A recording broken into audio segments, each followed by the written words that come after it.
Chief of defence staff ने और army chief ने ये एक किसी कॉन्क्लेव में ये कहा था कि नैरेटिव वॉर जो है ये बहुत अहम हिस्सा बन गई है वॉरफेयर का, और अगर नैरेटिव को कंट्रोल ना किया जाए तो लड़ाई लड़ने से पहले ही मुल्क हार सकता है।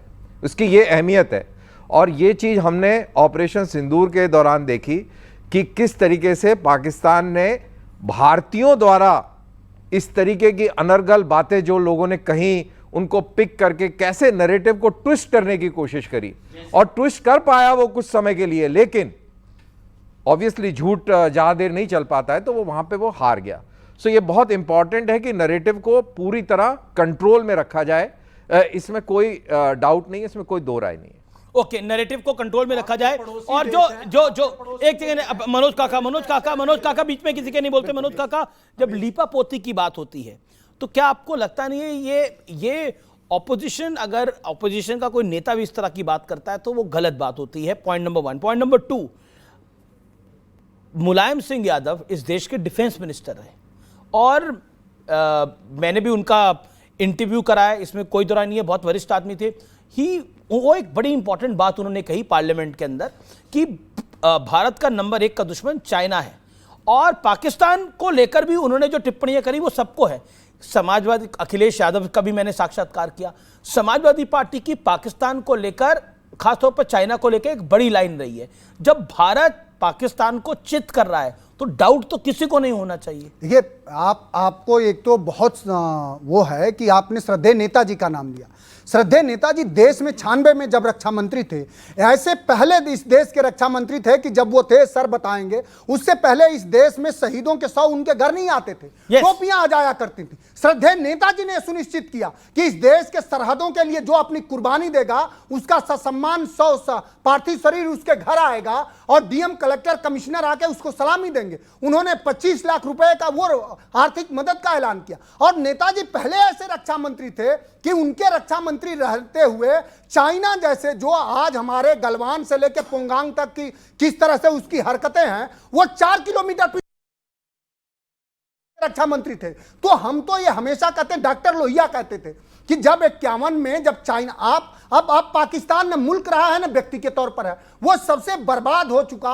और तो पाकिस्तान पे 2 लाइन जरा बता दीजिए। मैं खत्म कर रहा हूं, सुनिए। जी। एक नारकी जो कहीं कोई व्यवस्था है, लोग हैं वहां, लेकिन उसके कंधे पर बंदूक किसकी है, हमको ये आइडेंटिफाई करना पड़ेगा। और इस देश को जैसे आप यहां ये मुकाबला कर रहा है, सर ने हमारी बात को अप्रिशिएट करा कि जो पाकिस्तान और चाइना कॉरिडोर जो बन रहा है ग्वादर से लेकर सागर तक, ये, और दूसरी बात यह है कि आपको चाइना को रोकना पड़ेगा। देश के प्रधानमंत्री मुवाडो की घड़ी पहनते हैं, बलगरी का चश्मा लगाते हैं और स्वदेशी का भाषण देते हैं। तो चाइना को आप पूरी अपनी बाजार दे करके और अपने मुल्क को नहीं बचा सकते।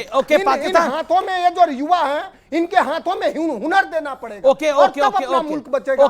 मैं चाहता हूं कि पाकिस्तान पे कोई कुछ कहना चाहता है, हिंदुस्तान पे कोई 2 लाइनें सुनाना चाहता है तो सुनाए, मौका है। क्या कहना चाहते हैं आप? सर, मैं विवेक सर का क्वेश्चन था कि भारत पाकिस्तान से क्यों कंपेयर करता है। हम चाइना से करते, लेकिन आपने करने नहीं दिया, आपकी कांग्रेस ने नहीं करने दिया। अरे भैया 11 साल से सुन लीजिए, एक साथ लगभग आजाद हुए थे आगे पीछे, ठीक। कांग्रेस ने मनरेगा चलाया था। मनरेगा योजना बहुत बड़ी योजना पूरे भारत में चलती है। मनरेगा में क्या होता है, मैं एक छोटे से गांव से आता हूं, यूपी से। मनरेगा में क्या होता है, मिट्टी डाली जाती है और वो बह जाती है बरसात में। अगर यही कोई बड़ी योजना होती जो मैन्युफैक्चरिंग से होती, आप मैन्युफैक्चरिंग की बात कर रहे थे, कांग्रेस भी 70 साल में बड़े बड़े हब लगा सकती थी, गांव में लघु उद्योग को बढ़ावा दे सकती थी। दिया? नहीं दिया। अब हो रहा है, आपको लगता है वो? हाँ, अब हो रहा है, बिल्कुल हो रहा है। कौन सी इंडस्ट्री लगी, जरा मुझे 5 नाम बताओ। अच्छा, ये आप कहाँ, आप क्यों इतनी स्वामी भक्ति, इतनी क्या है? अच्छा ठीक है, वो बोलते हैं। अच्छी सवाल पूछा। अच्छा, सर मैं बताता हूँ, इन्हें डांटिए मत, ऑडियंस मैं बताता हूँ। सर, प्रधानमंत्री नरेंद्र मोदी 11 साल से मैं छोटी चीज बताता हूँ, मैं बताता हूँ। और आज देश में बोलने दीजिए, इसका आप जवाब दो। PMEGP साल के सबसे ज्यादा बेरोजगारी का दंश आप झेल रहे हो, और आप ऐसी बात कर रहे हो। PMEGP लोन मिलता है युवाओं को अपना लघु उद्योग चालू करने के लिए, रोजगार के लिए, तो क्या वो नहीं है? छोटी सी एक पहल नहीं है? ओके, पहल है। ओके, मैं फिर आता हूं भारत पाकिस्तान के ऊपर। क्या कहना चाहते हैं? कोई भारत पाकिस्तान पे कोई कुछ कहना चाहता है? ओके, भारत पाकिस्तान पे क्या कहना चाहते हैं? कुछ सुनाइए, अच्छा तो बहुत बढ़िया है। पाकिस्तान के लिए अटल बिहारी वाजपेयी ने बहुत पहले लिखा था कि अमेरिका से तुम्हारे संबंध जैसे भी रहें, उस पर लिखा था कि 10-20 अरब डॉलर लेकर आने वाली बर्बादी से तुम बच लोगे ये मत समझो। धमकी जिहाद के नारों से, हथियारों से कश्मीर कभी हथियार लोगे ये मत समझो। हमलों से, अत्याचारों से भारत का शीर्ष झुका लोगे ये मत समझो। और ओ नादान पड़ोसी, अपनी हालत समझो, आज़ादी अनमोल न इसका मोल लगाओ। तुम्हें मुफ्त में मिली न कीमत गई चुकाई। अंग्रेज़ों के बल पर 2 टुकड़े पाए हैं, आज़ादी अनमोल न इसका। ओके, बहुत शानदार बात बोली। ओके, अंसार रज़ा, कुछ कहना चाहते हैं आप, कुछ सुनाना चाहते हैं? आखिरी दौर है, एक लाइन हो जाए। एक शेर सुनाना चाहता हाँ, सुना दीजिए। हूं। और मैं पूरे मुल्क का आशीर्वाद चाहूंगा, और हमारे ये नौजवान दोस्त आज बैठे, अच्छा लग रहा है मुझे। हमारा मुल्क जिंदाबाद है, जिंदाबाद रहेगा। एक शेर सुनाना चाहता हूं। मनोज काका जी, मेरा अपना शेर है, मैं खुद शेर कहता हूं, तो मैंने एक शेर लिखा है और वो मैं अपने देश के लोगों को सुनाना चाहता हूं कि नापाक हवेली में लाशों के खजाने हैं। नापाक हवेली में लाशों के खजाने हैं, हर दौर में ये कातिल जाने पहचाने हैं। ये मैं पाकिस्तान की तरफ इशारा कर रहा हूँ, इसको समझ लीजिएगा, शायरी इशारे की ज़बान होती है। नापाक हवेली में लाशों के खजाने हैं, हर दौर में ये कातिल जाने पहचाने हैं, और उस मुल्क के बाशिंदे नफरत के पुजारी हैं। लाहौर कराची सब दहशत के ठिकाने हैं। ओके, बहुत बढ़िया।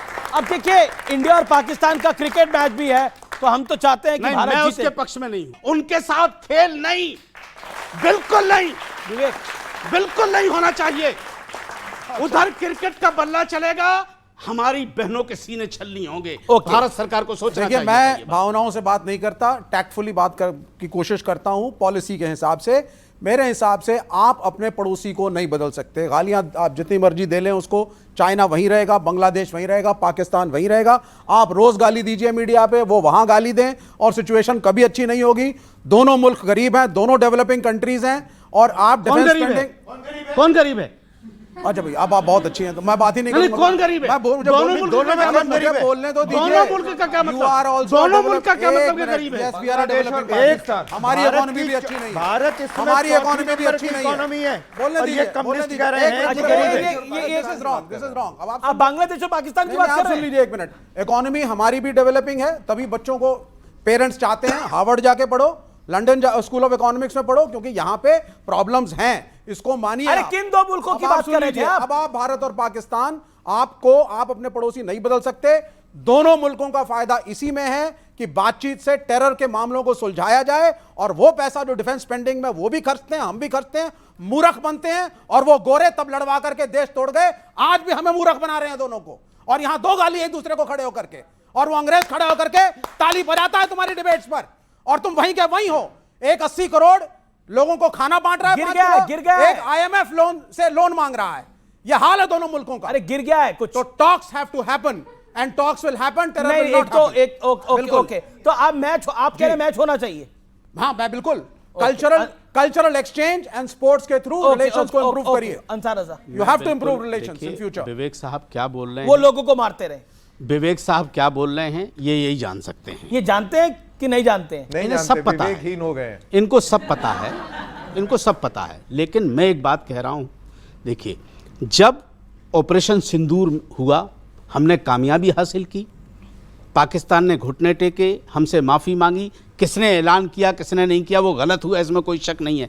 लेकिन मैं आपके माध्यम से अपने देश के प्रधानमंत्री और गृह मंत्री साहब से गुजारिश करना चाहता हूं कि गृह मंत्री साहब अपनी जबान पर कायम रहिए।